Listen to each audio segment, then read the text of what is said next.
Hello আমার দুষ্টু মিষ্টি প্রিয় বন্ধুরা, তোমরা সবাই কেমন আছো? আশা করছি সকলে অনেক ভালো আছো। তোমাদের সাপোর্ট ও ভালোবাসায় আমিও অনেক ভালো আছি। বন্ধুরা, তোমরা আমাকে যে পরিমাণে সাপোর্ট ও ভালোবাসা দিয়েছো, তাই আবারও তোমাদের জন্য হাতের কাজ করার নতুন আরও একটি ভিডিও নিয়ে হাজির হলাম। আশা করছি তোমাদের দাঁড়িয়ে যাবে। আজ ফুলসজ্জার রাত, সব মানুষের জীবনের শ্রেষ্ঠ রাত। মানুষ কত স্বপ্নই না দেখে এ রাত নিয়ে, কিন্তু আশ্চর্য, আমার মাঝে আজ কোনো অনুভূতি কাজ করছে না। অনুভূতিগুলো সব ভোতা হয়ে গেছে। হয়তো অবহেলার আঘাতে অনুভূতিগুলো আজ মৃতপ্রায়। বিয়ে করার কোনো ইচ্ছেই আমার ছিল না, কিন্তু বাবা মা এক প্রকার জোর করেই আমাকে বিয়ে দিয়ে দিল। আর কোনো মেয়েকে আমার জীবনে জড়ানোর কোনো ইচ্ছে আমার নেই, কিন্তু না চাইতেও আরও একজন এসে আমার জীবনে জড়িয়ে গেল। ঘরের দরজাটা আস্তে করে ধাক্কা দিলাম। ক্যাচ করে একটা শব্দ হলো, আর এই শব্দে আমি মোটামুটি ভালোই চমকে উঠলাম। কিন্তু এই শব্দটা আমার অতি পরিচিত। তবে আজ কেন এমন চমকে উঠলাম? হয়তো আজ আমার ফুলসজ্জার ঘরে ঢুকছি তাই। খাটের উপর একটা মেয়ে এক হাত লম্বা একটা ঘোমটা দিয়ে বসে আছে। সে আজ থেকে আমার স্ত্রী, আমার অর্ধাঙ্গিনী।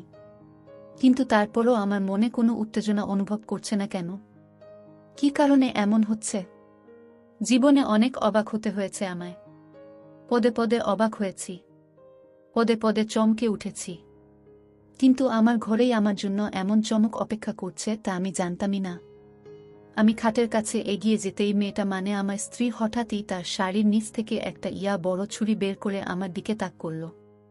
খবরদার ভুলেও আমার কাছে আসবেন না, আমাকে ছোঁয়ার চেষ্টা করবেন না। মেয়েটার নাম মনে নেই, তবে মেয়েটা অসম্ভব রূপবতী। বিয়ের আগে ছবি দেখেছিলাম একবার, তবে ছবিতে তাকে এত সুন্দর লাগেনি যতটা আজ লাগছে। আমি কোনো কথা না বলে খপ করে মেয়েটার হাত ধরে বসলাম। মেয়েটা হয়তো ভেবেছিল আমি হয়তো তাকে বিভিন্ন কথায় ভুলানোর চেষ্টা করব। কি কারণে সে আমার দিকে ছুরি তাক করল? কেন তাকে ছোঁয়া যাবে না? এসব জিজ্ঞেস করব, কিন্তু এসব জিজ্ঞেস করার কোনো ইচ্ছেই আমার নেই। এসব জিজ্ঞেস করলে হয়তো মেয়েটা বলবে আমাকে স্বামী হিসেবে মেনে নিতে পারবে না, কারণ সে অন্য কাউকে ভালোবাসে। যদি জিজ্ঞেস করি তাহলে আমাকে বিয়ে কেন করেছ, তাহলে হয়তো বলবে যে তার বাবার হার্টের সমস্যা, তাই বাধ্য হয়েই তাকে বিয়ে করতে হয়েছে। যেসব প্রশ্নের উত্তর জানি সেসব প্রশ্ন করে লাভ কি? মেয়েটার হাত থেকে ছুরিটা নিয়ে জানালার বাইরে ফেলে দিলাম। আপনি আমার হাত ধরলেন কেন? আপনাকে না বলেছি আমাকে ছোবেন না।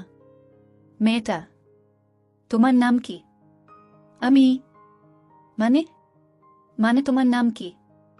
আপনি আমার নাম জানেন না? নাম জানলে কি নাম জিজ্ঞেস করতাম? নাম জানেন না অথচ বিয়ে করে ফেলেছেন। এত কথা বলছো কেন? যা জানতে চাইছি তার উত্তর দাও। কিসের উত্তর দিবা? আজব তো। তোমার নাম কি বলো তাড়াতাড়ি। মিতু। আচ্ছা মিতু, আমার প্রচণ্ড ঘুম পাচ্ছে, আমি এখন ঘুমোবো। তোমার যা সমস্যা আছে তা কাল সকালে বলতে পারো, এখন আপাতত ঘুমো। মিতু আমার দিকে হাঁ করে তাকিয়ে আছে। সে হয়তো ভেবেছিল আমি আমার পুরুষত্ব প্রমাণের জন্য তার উপর ঝাঁপিয়ে পড়ব, কিন্তু এখন এভাবে আমাকে ঘুমানোর কথা বলতে শুনে সে হয়তো অনেকটাই অবাক হয়েছে। হোক অবাক, একটু আধটু অবাক হওয়া স্বাস্থ্যের জন্য উপকারী। এসব বলে নিজের মনে নিজেই হাসতে লাগলাম। সকালবেলা কখন ঘুম ভাঙল জানি না, তবে ঘুম থেকে উঠতে গিয়ে বুঝতে পারলাম আমার বুকের উপর কেউ শুয়ে আছে। মিতু তার মাথাটা আমার বুকের উপর রেখে অঘোরে ঘুমাচ্ছে। বালিশের কি এতই অভাব যে আমার বুকের উপর ঘুমাচ্ছে? মেয়েদের মন বোঝা কখনো কারো পক্ষে সম্ভব নয়। যে মেয়ে ফুলসজ্জার রাতে স্বামীকে ছুরি দেখিয়ে ভয় দেখায়, সে মেয়ে আজ আমার বুকে মাথা দিয়ে ঘুমিয়ে আছে। কি আজব দৃশ্য!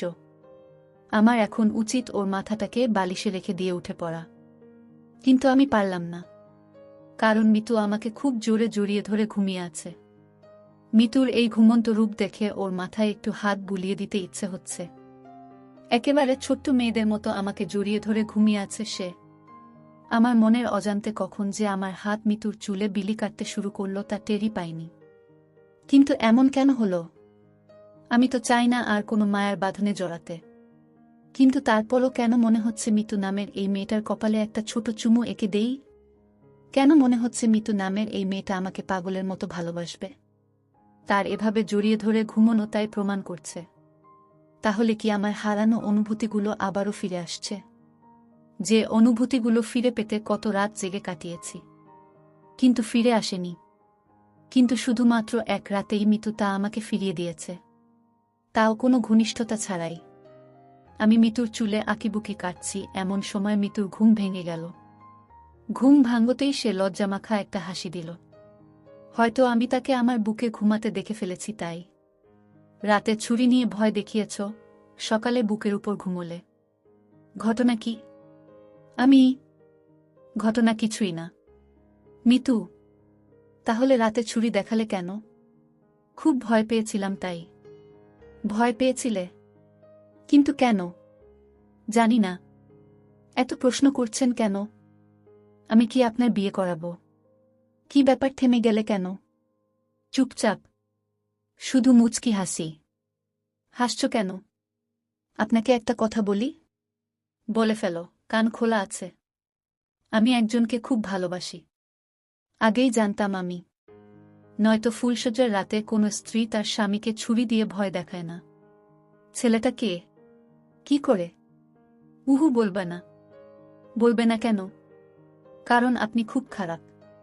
পুরো কথা না শুনে আপনি বকবক করে এতগুলো কথা বলেন কেন? আমি আবার কি বললাম? আমি একজনকে ভালোবাসি। তো আমি আপনাকে ভালোবাসি বলেই বালিশের আড়ালে মুখ লুকোল। এবার আমি নিশ্চুপ। আপনাকে আরেকটা কথা বলি? বলো। আমি কিন্তু প্রতিদিন আপনার বুকে মাথা রেখে ঘুমোবা। আপনি কিন্তু বারণ করতে পারবেন না। কথাগুলো শুনে আমি ওর মুখের দিকে তাকিয়ে রইলাম কিছুক্ষণ। এই ফাঁকে সে টুক করে বিছানা ছেড়ে এক ছুটে ঘরের বাইরে চলে গেল। ওর বাইরে যাওয়ার আগে শুধু ওর লজ্জারাঙা মুখে এক অনাবিল আনন্দের হাসি দেখতে পেলাম, যা হয়তো শরীরী মিলনের আনন্দের চেয়ে কয়েক কোটি গুণ বেশি আনন্দের, শান্তির আর ভালোবাসার। আমি আর কিছু বললাম না, শুধু মিতুর মুখের দিকে তাকিয়ে রইলাম। আবারও আমি কোনো মেয়ের মায়াজালে আটকে গেছি। তবে এবার কোন ছলনাময়ীর জালে আটকে পড়িনি, পড়েছি কোনো এক মায়াবতীর জালে। বন্ধুরা, আজকের গল্পটি এই পর্যন্ত। আশা করছি গল্পটি তোমাদের অনেক ভালো লেগেছে। ভালো লাগলে অবশ্যই চ্যানেলটিকে সাবস্ক্রাইব এবং ভিডিওটিতে লাইক করতে ভুলবেন না। ভালো থাকবেন সবাই, কথা হবে পরবর্তী নতুন ভিডিওতে। Bye bye. অর্পিতা সপ্তাহখানেক আগে ধর্ষণের শিকার হয়। হায়নার দল ওর ইজ্জত চুষে খেয়েছে। এই কথা কি করে প্রেমিক আবিরকে বলবে? ওর তো আর ইজ্জত নেই। তাই প্রেমিক আবিরের সাথে আর দেখাও করছে না, ফোনও রিসিভ করছে না। ওদিকে প্রেমিক আবির চিন্তা করছে না জানি অর্পিতার কি হয়ে গেছে। শত শতবার ফোন করেও অর্পিতাকে পাচ্ছে না। অর্পিতা কলেজেও আসছে না। আবির ওর বন্ধুদের কাছ থেকে বাড়ির ঠিকানাটা নিয়ে অর্পিতার বাড়ির কড়া নাড়ল। কিন্তু না, অর্পিতা ভাবল আমার তো ইজ্জত নেই। আমি কোনো লজ্জায় আবিরের সামনে গিয়ে বলল আমি ধর্ষণের শিকার হয়েছি। এই লজ্জায় অর্পিতা দরজা খুলল না। আবির প্রায় 2 ঘন্টা দাঁড়িয়ে থেকে শেষ ফল বাড়ি ফিরে যেতে বাধ্য হল। অর্পিতা জানালার ছিদ্র দিয়ে আবিরকে দেখছে আর মুখ চেপে অশ্রু গড়ায় পড়ছে। অর্পিতা ফার্মেসি থেকে ইনজেকশন কিনে বাড়ি ফিরছে। আবিরও ওই পথ দিয়ে আসছিল। অর্পিতাকে দেখে আবির একটু দ্রুত অর্পিতার দিকে এগিয়ে গেল। আবির অর্পিতার সামনে দাঁড়িয়ে গেল। আবির, কি হয়েছে তোমার? আমার সাথে দেখা করছো না, ফোনও রিসিভ করছো না। অর্পিতা, পথ ছাড়ো, আমাকে বাড়ি যেতে হবে। আবির, এভাবে কেন কথা বলছো? অর্পিতা, আমার তাড়া আছে, কোনো কথা বলতে পারবো না। আবির, কেউ কিছু বলেছে?